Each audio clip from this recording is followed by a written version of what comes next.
General Lieutenant Colonel Luke Charpentier. I was Commander Task Force Caesar. I'm with 34th. I'm an electronic warfare officer for the division. So that's my actual job. I was deployed to Bosnia, General Elicerio as his compliance chief, and then I was deployed to Iraq with General Elicerio as his IG. Then I was deployed to Iraq again with General Elicerio, this time as electronic warfare officer. So there's a pattern here. I felt kind of lonely serving us this time. You went to Afghanistan just to get away from you, sir. So Right, that's what I heard you say. Roger. So what I'm going to do today is just introduce you a little bit to what we were doing. I don't have a laser pointer, so I'm going to use my finger, apologize. We were based on Kandahar, so as you can see, it's the southern part of the country. It was desert. I'll have pictures later on showing what that looks like. Very high water table. They were planting and growing melons around us, but poppies and marijuana pretty much everywhere else, because that's how they support themselves and support the local Taliban. As you can see, it gets very mountainous as you go north. Kabul is the capital, at least this time. Kandahar used to be, Kabul is now. And north of there was Bagram Air Base, which is where the crash just happened recently, so you were talking about earlier. Yeah. The three main bases we dealt with were basically Kandahar, Kabul, and Bagram. Those are the big three bases. There were others, smaller bases all around. The attack that just happened earlier this week. That was one of the smaller bases outside of Kandahar, actually, right at the Litchfield Group. A little bit about Afghanistan. The capital city, again, like I said, is Kabul. You can see the ethnicity is very mixed. What I like to point out is the GDP per capita is $1,000. So they're a very poor country, very poor people. I don't have the average lifespan up here, but I understand it's around the 40s. They don't live a long time. There's a lot of very young people in that country right now. The language are mixed. Most of what we heard was Dari, Pashto. There's a lot of that. The largest cities, again, are Kabul, Kandahar, so we were right outside of the biggest city. What I will point out is Kandahar used to be a beautiful city, paved. People all wanted to go there. There are no roads left in that city. They've all been blown up. It's mostly dirt paths right now, and it would not be safe to travel down there. I spoke to a friend of mine I work with where I work at the Pollution Control Agency. He's from India. He said Afghanistan, before the Soviet invasion, was a paradise. That's where everybody went to honeymoon, vacation, everything. It was the place to go. That was the hot spot, because everybody just went that way. Then the Soviets invaded, landmines everywhere. It's been a war ever since. And there isn't a whole lot standing at this time. You can see the religion was mostly Sunni, so we didn't have a lot of the issues, the ethnic issues we saw when we were in Iraq, sir. Didn't see that. Didn't see the big battles going on. It was mostly Sunni. For reference sake, it's about the size of Texas. But also, on top of that, about 50% of it really isn't usable. It's in the mountains. So about half of it you could actually do something with. We were at about 3,500 feet where I was stationed in Kandahar, and that was in the lowlands in the desert. Bagram was about 2,000 meters higher than that. So it got cold there quick, snowed. The temperature range I saw generally was, the coldest I saw it get was about 30, and the hottest it was 120. So it never got quite as hot as Afghanistan, Iraq, but it was much cooler. Here's some pictures I took of where we were. Dust storms, you should recognize this gentleman from Iraq. A very similar deal. They would come in out of anywhere. The biggest thing about this, though, was the winds. The winds were very powerful that came in because it was so flat and open there. Anything that wasn't nailed down would be destroyed. We had, for example, porta-johns that would just blow down the street and be gone. So if you were in one of those, you were now a Smurf. What commonly happened. We had hangars that were wrecked. We had one storm that came through where we got hail that was about the size, bigger than a golf ball. Luckily, both our planes were in the hangar at that point, so we didn't lose our planes.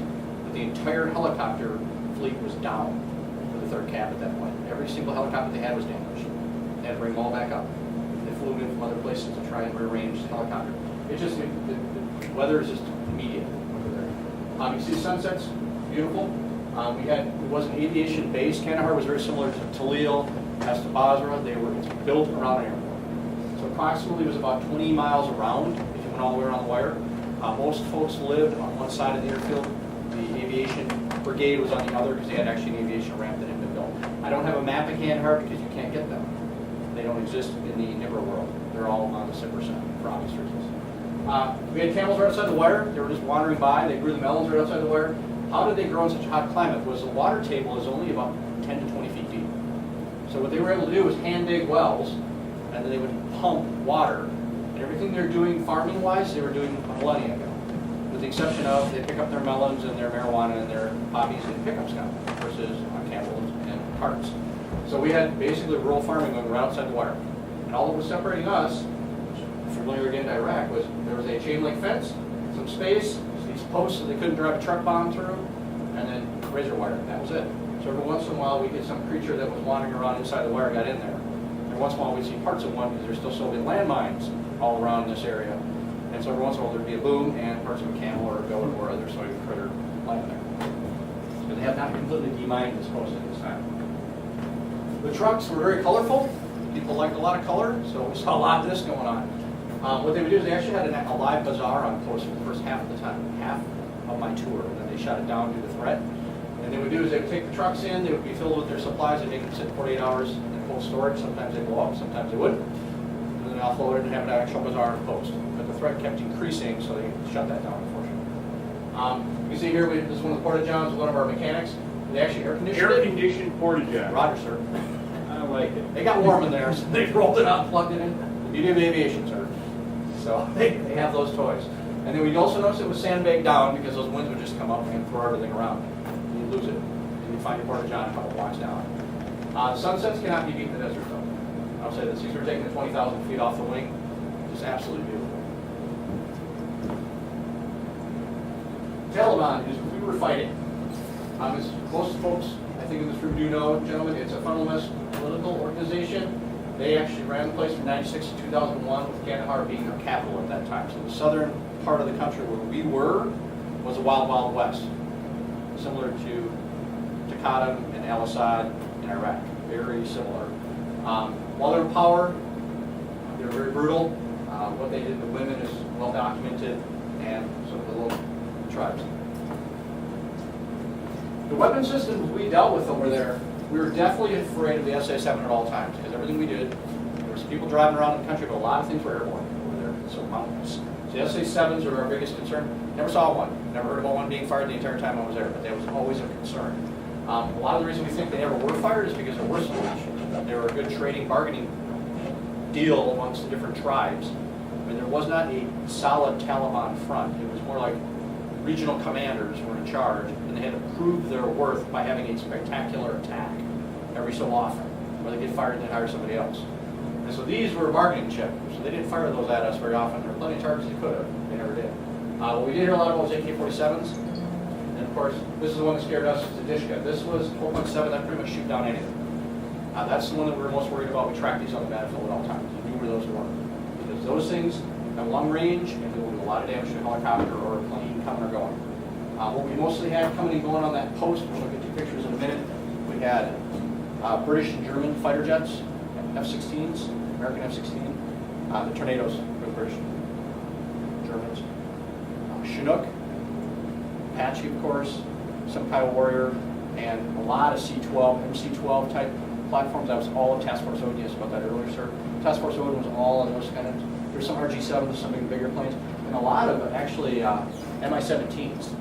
The Russians, they were civilian contractors that were running a lot of Russian helicopters. They didn't have an Mi-26s, which they used to pick everything up. It was that huge sky crane the Soviets had. What we were fighting, not so much of this, a lot more of this, homemade explosives. We didn't see, I never heard of anybody being hit by an EFP, but there was a lot of HME. In fact, they pushed so much homemade explosives out there that they would blow things up a mile from post and set off our incoming alarms. It was that much of a blast. They would just load up a ditch, blow it up. Get under an underpass, blow it up.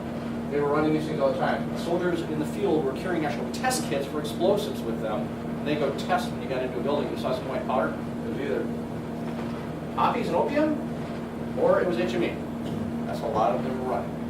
So a lot of this came over the border. It would be under wagons covered with hay, straw, whatever they were importing. They'd have HME under there or the components for it. IEDs, of course, were always concerned, but didn't see as much of the shells as we saw in Iraq. It was mostly the swimming. And again, Kelvin. What's the relationship between ethnic groups like the Pashtun and the Tajik, for example? Is there animosity between them like that in other countries? Sir, I'm not an expert in that field, but my opinion would be yes, there is animosity between the different fields, because what we would get reports that would talk about different field commanders falling in and out of favor, because this guy up north would do a spectacular attack. I think everybody heard about Grozny. They attacked Grozny. It was a spectacular attack. Now, it wasn't that successful, but that was considered a victory for the Taliban because they got on the post and caused damage. Just like the one recently here in the Kandahar. That would have been in the Pashtun area down in the south. So there was some animosity there. They are not all working as one big group, as I think the public would tend to believe by listening to the news. Not at all. It's little subgroups running around, and usually their command structure was south of the border of Pakistan. In fact, we were always doing messaging that involved that, sir, quite commonly. Because their command structure didn't come across the border, they'd be arrested immediately. There were a lot of people we supported, Task Force 66 and the SOTF Command. They did a lot of work with trying to round those guys up. They were always chasing them around, so we would be on call at any time to suddenly get in the plane and go to cover for these guys doing the insertion and going to grab somebody. So it would be an immediate insertion, grab the guy and get out. There's a lot of that going on. So, which I'll get to sir in a moment. Here's what we did. What we were is an electronic warfare attack platform. We were the first one in the Army that's airborne. And our whole job, we were just King Airs basically, MC-12s. And our job was to go out and either knock out enemy communications or jam IEDs or both. Mostly we were doing comms, EA. That's mostly what we did, comms and electronic attack. Why? Because when we were doing an insertion with Blackhawks, we would go ahead, we'd be thousands and thousands of feet above them at the top of the stack normally, listening to all the stack traffic that was going on. And right minutes before the infill or the exfil, we'd knock down all the comms. And then once things started progressing with the attack or whatever we were doing on the ground, we'd start hurting the comms. We'd knock out everything that wasn't being listened to. And so we could hurt them, so then we knew where they were, because they'd all get on one channel. And so we could figure what's going on. So we were able to record, push intel back and forth. So I'll get some more specifics. What the compliment of the whole tour was, there was only 21 people in our task force. 14 were National Guard soldiers, 5 mechanics, 1 pod tech. 5 mechanics were all out of dynamic aviation. They were civilian, which gave us a good uptime. We had 1 pod tech who was from crane engineering. The pod, which we'll get to a plain picture in a minute, you actually be able to clearly see it, is a growler prowler pod that the Navy used for knocking down radars and communications. The Army got smart, went to Indiana and said, we need something that'll do this, and you guys know how to do it. And so they developed this pod. The goal is to get it off of this and put it on a UAV. That's the goal. They haven't gotten there yet. It's a power issue. This thing takes a lot of power. The UAV just doesn't generate that much. Also, for the National Guard, 5 of the soldiers were actually from Oregon. The rest were from all over the place, like me. How I ended up getting on this tour was I got an email from National Guard Bureau, and they're like, we need an electronic warfare guy. I ignored the first 2 emails because I had just gotten back from our 09 tour. And then I answered the email and said, well, I'm a lieutenant colonel, probably know what you're looking for. And the next email was, yes, you are, followed by a phone call. And this is what I saw from the back. Our crew consisted basically of just 2 pilots and NEWO. It was made for 2 of you, got it down to 1. So this is what I looked at for hours a day. It was the back 2 guys. So the pilots would sit up front, they get us into a rotation, we'd go over a site, we would get issued what's called JTAR, which is a request for a mission. They'd say, we need you this here, this grid, this long, and they'd tell us generally where they wanted us in the stack, how high, so we didn't conflict with anybody. What channels we were going to talk on radio-wise, what burp channel they were going to be on, so we could burp from the plane, which is a SIPR communications, for those who are not familiar with it, which is basically texting. So we were able to merc while we were up there, and what they wanted us to do, like knock down this, leave that open, like cell phones versus push-to-talk radio versus long-range wireless telephones, versus, hey, we're interested in IEDs, which were mostly what's called an RFT2 generator. It's a garage door opener, but it goes a half mile. So they had these, and that's what they were setting off most IEDs with, was if they weren't victim operated, they were probably an RFT2. Rarely was it a cell phone, or a portable cell phone. That was usually just comms. So what we would do is we get a mission, we go as long as 4 hours, we could go as long as 9. Usually 4 hours was average for us. That would be usually 1 mission. If you got the longer missions, like 8, 9 hours, you could cover as many as 3 or 4 missions. Go out somewhere, a couple hours, fly, move, worked around it. We were limited by crew flight rules, so our window was 12 hours. We could fly, and that includes mission planning. And then you were required to have 10 hours off, and then back on duty, cycle again. So we just cycled in and out. We ran 4 crews, 4 lines a day, of 3 people each. And then I had 2 ops people, and that was it.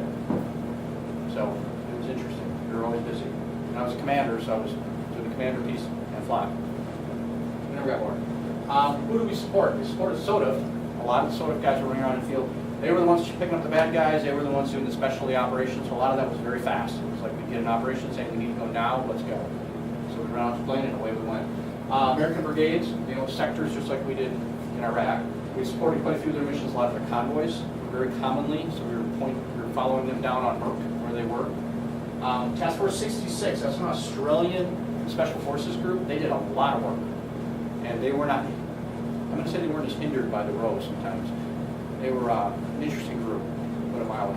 And they actually had access to SIPR, they had access to Merck, so we could talk to them on Merck. They'd be speaking to us, so it was interesting. They were part of the Five Eyes allowability. The British quite commonly and the Romanians. One of the problems we ran into is we supported the Italians a couple of times. They didn't speak English. So basically they'd say go, and then I'd be on the radio and I couldn't understand what they'd say, and nobody could understand me, so we just do the mission as written. Other problems we ran into quite a bit was a convoy, just like anywhere else, would say we're going to leave at 08. They'd leave at 07. We'd show up at 08, they're already 25 to 30 miles down the road. We had to catch them, which that happens. That was just part of the mission. This was a picture I saw every day. This is Canada at night. We were coming in on a flight. About 04. Our guidon. The guidon, we don't have a regular guidon because we are, this unit was only supposed to be around for 6 months. It was a test the Army was going to do. It was going to last 6 months and it was going to be over. The brigades and the SOTF guys were like, this thing's great, we want it. In fact, the Aussies want to buy it because they like it so much. So this guidon was designed. What it is you'll notice it's got the key and the lightning bolt. The key is intel, lightning bolt is signal, and then we put, which also appears in electronic warfare crest, now being worn by the NCOs. And also our name obviously in the aviation piece for fixed one. So that's how this was designed. So I had nothing for that. What we wore while we were over there was multicams. Brought a set. This is the Nomex flight suit, so it didn't fade as badly. Anybody who was issued these with one of the regular brigades, these would be ratty and all faded because that stuff didn't last for a while. The story behind this was what I've been told was actually the original Army uniform that was supposed to be the ACU, but they wouldn't sell the patent, so the Army didn't buy it. The Army went with the ACU. We got into Afghanistan and they realized we can see those very easily. This you can't see, so they went out and bought this. Worked really well, it was really cool, so it was actually pretty uniform. Had no complaints about it. Looks a lot better for deer hunting too than Would serve. the Actually, ECU. this stuff blends in. I mean, you can't see someone at distance in this stuff. It works really well, actually. Wore my 34 patch the entire time. Had a lot of guys come up to me when I was over there who were active duty who came out of the 135 and went active. A lot of young guys. So they were all very interested. Hey, I'm from Minnesota, I'm from Iowa. So a lot of that going on. It was good. Air-powered CAF. What we saw a lot of was, like I told you, semi-17s. A lot of civilian. You would every once in a while hear about somebody going down. That was reported back here, but we would lose these occasionally because they're old aircraft, and it didn't usually go well for the people on board, unless they were Turk. The Turks usually got out. If you were Russian or something, that wasn't a good thing. So these would crash occasionally. There were a lot of civilian contractors over there flying a lot of people. They had the Mi-26, which is a huge sky crane, the Soviets. Actually, they had an advertisement on the boardwalk saying if you wanted to rent that, you could call somebody, because they were always looking for work apparently for that thing. So this was a daily flight. We were right off the flat line, so we heard these guys flying over 24/7, 365. So you can see Mi-17s, you can see Chinooks, Apaches, Osprey, all of this was coming and going. Our favorite was the Tornadoes, though, because those are unbelievably loud. Then you can have 16 sound quiet. What do we do in our off time? We weren't working, which was here and there. Of course, running. Sorry, you knew I was going to mention that. A lot of 5Ks on post. A lot of T-shirts we all came home with. There was a lot of 5Ks going on. They were really good about that. They had salsa dancing and all sorts of stuff. I didn't go any of that. But there's plenty of that. Most of that was on the other side of post, so our task force didn't get involved too much because we were on the far side of post with the CAF, the first and third.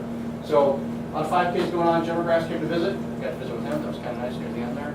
Student walkthrough. They had services. So Priest came by. Different services were doing very nice.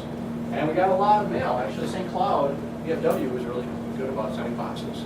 So very nice. They figured out we were over there and we started just getting hammering with stuff. We were giving it away to these different organizations. So that's how you had to wear your PT belts over there on post, is across the chest? If you were walking around at night in uniform, it was across your chest. If you were in PT uniform, it was around your waist. That was the rule.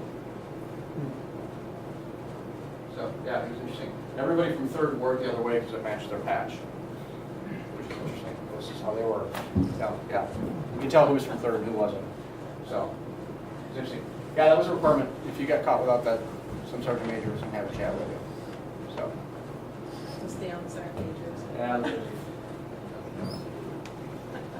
The memorials, they had a boardwalk, and they had like little shops you could kind of see, like Fridays, which believe me, it didn't taste anything like Fridays around here.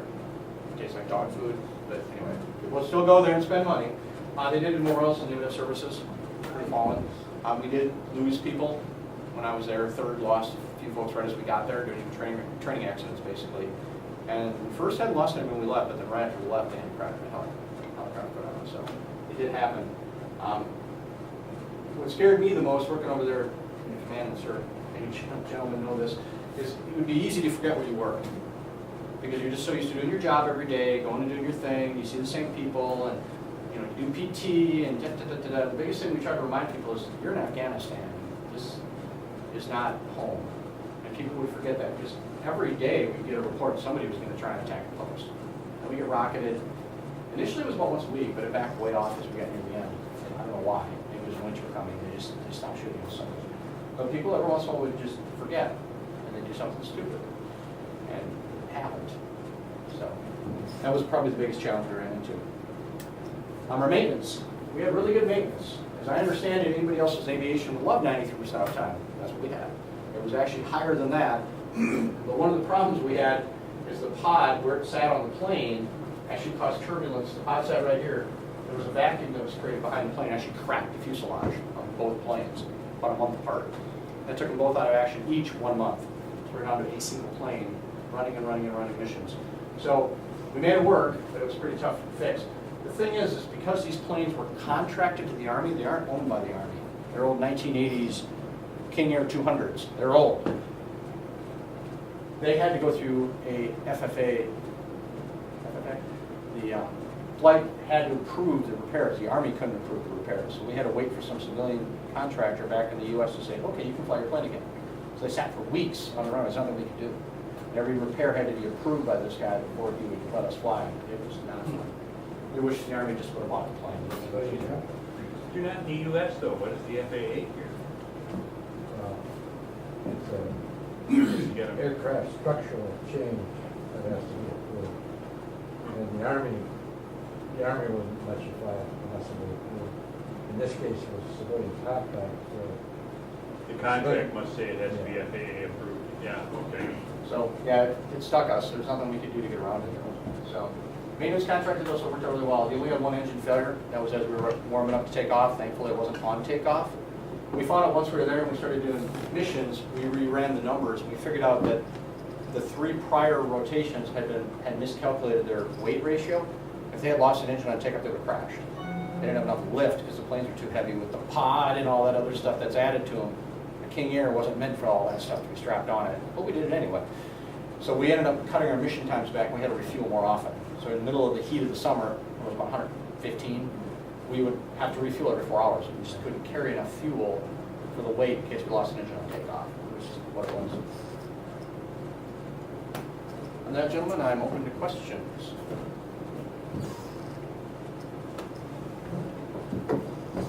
So there's one of these teams in the Army, is that what you're saying? We had two, well, there was one team in Kandahar, and we set up a team in Bagram, but they got shut down this month, in January, because of basically they're pulling everybody out of the country. And they were brand new up there. The agreement had been made in 2011 to put a team up there. Nobody really made it happen. I showed up there like, oh, by the way. So I went back and read everything, started emailing all the go-to guys. We actually got it up there. We got 2 planes up there, we got a crew up there, got everything going. They flew for about 5 months and then we're being shut down this month. So the concept is validated. Yes. Is it an enduring Army program? Or The is it- pod is, sir. The pod is, but not necessarily the mission. Not the plane, The mission is to a point, but if we fought the Chinese with this, we'd be shot down in seconds. That's the problem. This works really well for what we were doing. That pod's gonna stay around. What they're trying to do is get it on like something like a Global Hawk or something big that can handle it. The problem is the electricity. You're pushing 1,200 plus watts out of that thing when you're nailing GSM cell phone. So you can't push that much electricity off of a Predator. It doesn't have that much juice. So they're gonna have to figure out how to put enough power on that thing to get it up. So the pod was the secret, The not pod. the aircraft. No, not at all. The aircraft. The aircraft is just a modified C-12. Yeah, It's all- it's just Yeah. something that gets it up there In fact- and loiters. What Luke is saying is, about the teams, I think that has transformed as time has gone on too, because the first time we deployed the flight detachment, the C-12 here, they were doing something very, very similar. Not with that pod, but they had a group of intel guys or EW guys in the back or both, and that's what they were doing. They were flying racetrack patterns. Yeah, because I was going to say, didn't our task force Odin guys in Iraq do a similar mission? Odin wasn't doing electronic attack though. They were doing ISR surveillance. yeah. They're doing. They've got more ways to take a picture than you Yeah. can imagine, sir. I got in the back of Red Hand, which is one of those aircraft, and it was just. It looked like literally you were walking into a computer showroom. There was just banks of stuff. But They you had can cameras all imagine over. if you didn't have air circularity. Yeah. You'd never be able to fly one of God, these. no. I mean, they knocked you down. Wait, for a very short time you could fly it. That's why they want to put it on a UAV, because you can put one of these up with a UAV, a small UAV, if they can work it out, and you can knock out the enemy's comms. Boom, he's done. They're not talking. Unless they're on a landline, they're not going to speak. This thing's got a ton of power. Our Q-Shot's cameras